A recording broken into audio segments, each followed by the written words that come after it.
December 5, 1945, 5 U.S. Navy bombers lined up on the runway in Fort Lauderdale, Florida, ready for what should have been a routine training flight. The sun was bright, engines roared, and no one on the ground imagined this ordinary day would become one of aviation's greatest mysteries. The mission was simple: fly east, turn north, and come back home. A quick 2-hour exercise that new pilots completed every week. But within just a few hours, every aircraft would vanish into the Atlantic Ocean without a single trace. No emergency calls, no explosions, no survivors, just silence where 5 planes once flew. And when rescuers rushed out to look for them, something even stranger happened. They vanished too. It began around 2 p.m. when Lieutenant Charles Taylor, the squadron's commander, called the base with a nervous voice. "Both my compasses are out," he said. "I don't know where we are. Everything looks wrong down here." Operators at the base listened in disbelief as static filled the speakers and the pilots argued about direction. Some insisted they were flying over the Florida Keys. Others swore they were heading toward the Bahamas. The last clear radar signal showed the formation drifting farther and farther east, straight into open ocean, then disappearing. The Navy quickly launched a massive search, sending a rescue plane called the PBM Mariner to bring the men home. 20 minutes after takeoff, that rescue plane also disappeared from radar, leaving no radio call, no clue, nothing. For the next week, hundreds of aircraft and 21 ships scoured more than 300,000 square miles of water. They found no oil slicks, no debris, not even a life vest. The sea looked untouched, as if nothing had ever happened. Families waited beside their radios day after day, desperate for a signal, a voice, a name read out in hope. When the official report arrived, it contained only 3 chilling words: cause unknown. But fishermen and coastal residents told different stories: glowing waves, strange lights in the night sky, and radio interference that made voices sound distorted.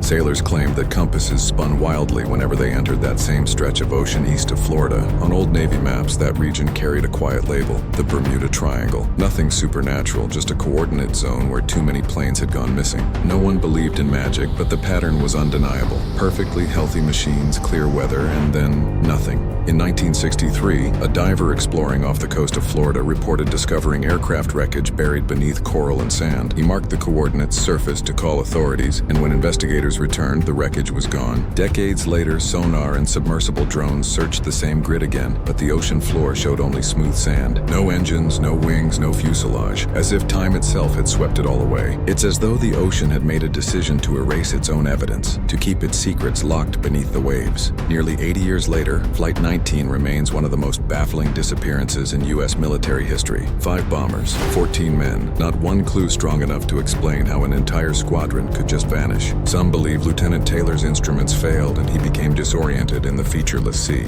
Others argue that powerful magnetic storms interfered with the compasses, sending the planes hopelessly off course. A few even suggest that the planes might have ditched in rough seas and sunk before anyone could spot them. But the truth is, not a single verified piece of wreckage has ever been recovered. Every attempt to locate the Avengers ends the same way: lost signals, empty sonar scans, and more questions than answers. Even with modern technology, satellites, and underwater mapping, Flight 19 refuses to be found. The Atlantic holds its silence, vast and unmoving, as if guarding the final chapter of a story it never wanted to tell. What do you believe happened that day? Share your theory, and subscribe for more real stories history still can't explain.